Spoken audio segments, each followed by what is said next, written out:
आज के लेक्चर के अंदर पिक्चर्स ऐड करना सीखेंगे कि किस तरीके से हम अपनी पिक्चर्स ऐड कर सकते हैं पावर पॉइंट के अंदर और उसके ऊपर एनिमेशंस को अप्लाई कर सकते हैं।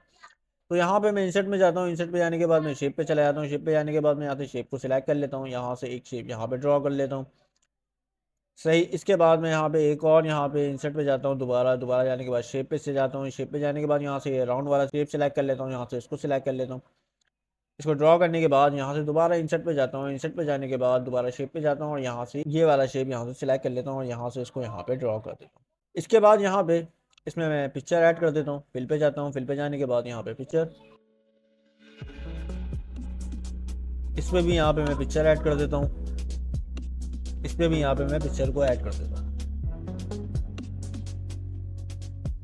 मैंने 3 पिक्चर्स यहाँ पे ऐड कर दी। इसके बाद मैं यहाँ पर आता हूँ, अब इस पर मुझे ट्रांजिशन अप्लाई करनी है। तो हमने पढ़ा था कि अगर हम ट्रांजिशन के ऊपर जाते हैं तो वो पूरे पेज के ऊपर अप्लाई होती है, लेकिन अगर हमें टेक्स्ट बॉक्स पे या फिर किसी पिक्चर के ऊपर ऐड करना होता है ट्रांजिशन, तो हम एनिमेशन को सिलेक्ट करते हैं। मैं यहाँ से एनिमेशन पे जाता हूँ, एनिमेशन पे जाके यहाँ से मैं कोई सी भी यहाँ पे एनिमेशन यहाँ पे अप्लाई कर सकता हूँ। आप लोग अपने हिसाब से यहाँ पे ऐड कर दिएगा। तो मैं यहाँ से फ्लाई इन को सिलेक्ट कर लेता हूँ। तो यहाँ पे देखिए मेरे पास ये एक एनिमेशन अप्लाई हो गई मेरी एक पिक्चर के ऊपर। दूसरी को यहाँ से मैं वाइप को सिलेक्ट कर लेता हूँ। तो यहाँ पे देखिए मेरे पास ये वाली सिलेक्ट हो गई। इसके बाद मैं यहाँ से इसको सिलेक्ट कर लेता हूँ शेप को। तो यहाँ पे ये मेरे पास तीनों पिक्चर के ऊपर मेरी एनिमेशन अप्लाई हो गई। ठीक है, इसके बाद मैं यहाँ से इसको सिलेक्ट करता हूँ और इसकी ड्यूरेशन को यहाँ से बढ़ा देता हूँ कि 2 सेकंड के अंदर मेरे पास अपनी पूरी एनिमेशन को कवर करे। ठीक है, इसके बाद इसकी भी ड्यूरेशन को यहाँ से बढ़ा देता हूँ, इसको भी मैं 1.50 के ऊपर रख देता हूँ। इसके बाद में इसको भी यहाँ से 1.50 के ऊपर रख देता हूँ। अगर आप चाहते हैं कि तीनों साथ चलें तो यहाँ से आप इसको विद प्रीवियस कर दें, इसको यहाँ से इसको भी प्रीवियस कर दें कि जब ये वाली पिक्चर हमारे पास चले तो ये दोनों भी उसके साथ साथ चलें। तो देखते हैं क्या होता है। यहाँ पे मैं F5 प्रेस करता हूँ।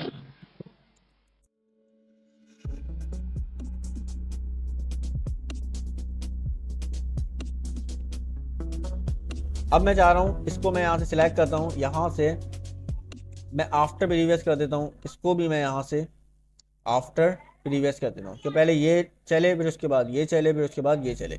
यहाँ से मैं F5 प्रेस करता हूँ। तो यहाँ पे देखें अब पहली पिक्चर मेरे पास आएगी, उसके बाद जब ये पूरा अपना कवर करेगी उसके बाद सेकंड, उसके बाद यहाँ पे थर्ड। लेकिन यहाँ पे डिले टाइम मेरे पास अभी 0 हुआ हुआ है। वो यूं हुआ हुआ है क्योंकि जैसे ही ये पिक्चर अपना कंप्लीट कर रही है एनिमेशन को, यहाँ पे उसके फौरन बाद ये यहाँ पे रन होना शुरू हो गई। उसके बाद जैसे ही ये कंप्लीट करी उसके बाद ये वाली यहाँ पे रन होना शुरू हो गई। मैं चाह रहा हूँ कि थोड़े थोड़े से गैप के बाद यहाँ पर आए। तो मैं यहाँ से क्या करता हूँ, इसको सिलेक्ट करता हूँ, इसको मैं यहाँ से 1 सेकेंड डिले कर देता हूँ। इसके बाद मैं यहाँ से भी इसको 1 सेकेंड डिले कर देता हूँ। अब मैं जैसे ही F5 प्रेस करता हूँ तो ये एक सेकंड के बाद मेरे पास पिक्चर्स एक के बाद आएंगी। अब यहाँ पे ये मेरी पहली पिक्चर आ गई, 1 सेकंड के बाद अब देखें यहाँ पे दूसरी पिक्चर आ गई, अब 1 सेकंड के बाद अब यहाँ पे मेरी तीसरी पिक्चर आ गई।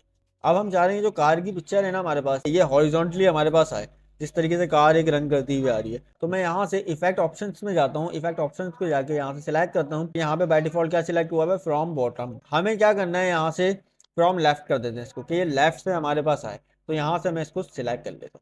तो यहाँ पे देखें लेफ्ट से मेरे पास एनिमेशन रन होना शुरू हो गए। इसी तरीके से आप सबकी एनिमेशंस के स्टाइल भी यहाँ से इफेक्ट ऑप्शन में जाके चेंज कर सकते हैं। मैं इसको भी चेंज कर देता हूँ कि टॉप से आई है मेरे पास। तो यहाँ पे देखें मेरे पास टॉप से आना शुरू हो गए। उम्मीद करता हूँ कि आज का लेक्चर आपको समझ में आया होगा किस तरीके से हम अपने प्रेजेंटेशन के अंदर पिक्चर्स को ऐड कर सकते हैं, उसके ऊपर एनिमेशंस लगा सकते हैं। नेक्स्ट लेक्चर के अंदर हम सीखेंगे कि अपने पावर पॉइंट के अंदर नेक्स्ट स्लाइड्स को, नेक्स्ट पेजेस को कैसे ऐड कर सकते हैं प्रेजेंटेशन के अंदर। तो मिलते हैं इंशाल्लाह नेक्स्ट लेक्चर के साथ। शुक्रिया।